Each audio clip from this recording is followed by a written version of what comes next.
Pacifica Radio, I'm Christina Onnested. Universities across the country are cracking down on student dissent against the war in Gaza. From coast to coast, the number of arrests on campuses is approaching 1,000. Columbia University began suspending students and ended negotiations with a student encampment. Some 30 students then occupied a building on campus. Sadea Polat is a student organizer at Columbia. Where we asked for amnesty, they gave us more discipline.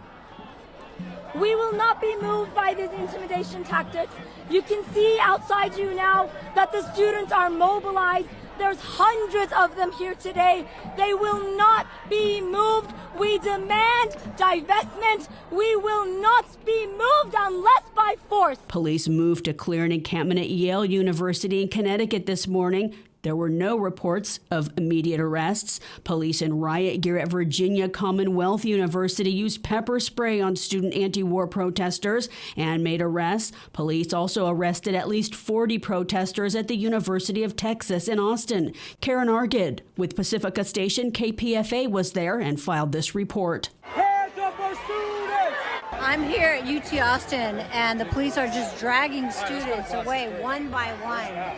Students are very upset here. The police are just surrounding the students that are doing a peaceful demonstration, but the police are dragging them away one by one. They're chanting, "Let them go. We are being peaceful. You are being violent." For KPFA, I'm Karen Argood here in Austin on the campus of the University of Texas at Austin. At Princeton University, 13 people were arrested Monday night, including 11 students, after briefly occupying a building that houses its graduate school. At UCLA, a student encampment continues despite backlash from a contingent of counter-protesters. Videos gone viral of a man in a Star of David shirt spitting on a protester, calling them the N-word, and others waving Israeli flags, threatening anti-war protesters with violence. Students at San Francisco State University launched an encampment Monday. We are asking CSU leaders, which side are you on? We are demanding a divestment from all companies and partnerships which actively participate in the colonization and ethnic cleansing of the Palestinian people. In a rare case, Northwestern University said it reached an agreement with students and faculty who represent the majority of protesters on its campus near Chicago. It allows peaceful demonstrations through June 1st. Al Jazeera is reporting the International Criminal Court is investigating mass graves located near the Al Nasser hospital in Gaza, where nearly 400 bodies were located after Israeli forces withdrew from its siege of the hospital. Among the dead, people in medical clothing, people appearing to be patients, young people, some with their hands bound and bullet holes to the head.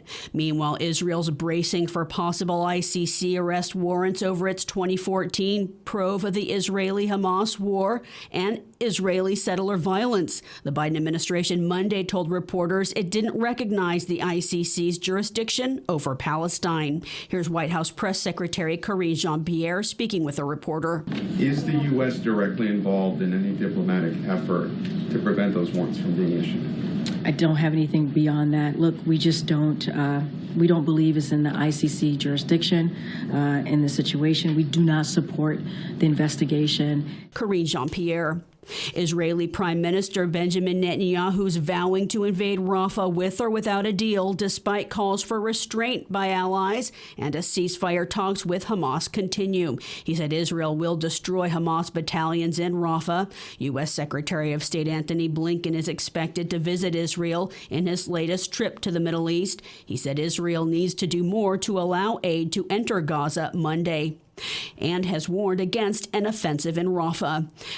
Republican state attorneys general are challenging a new federal regulation that mandates protections for transgender students at schools. In a lawsuit filed Monday in federal courts in Alabama, Louisiana, and Texas, states argue the recently announced rules would harm girls.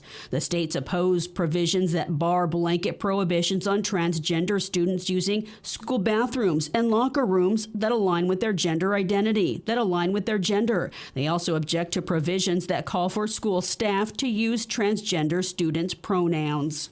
That rule set to go into effect August 1st. I'm Christina Onnested, reporting for Pacifica Radio.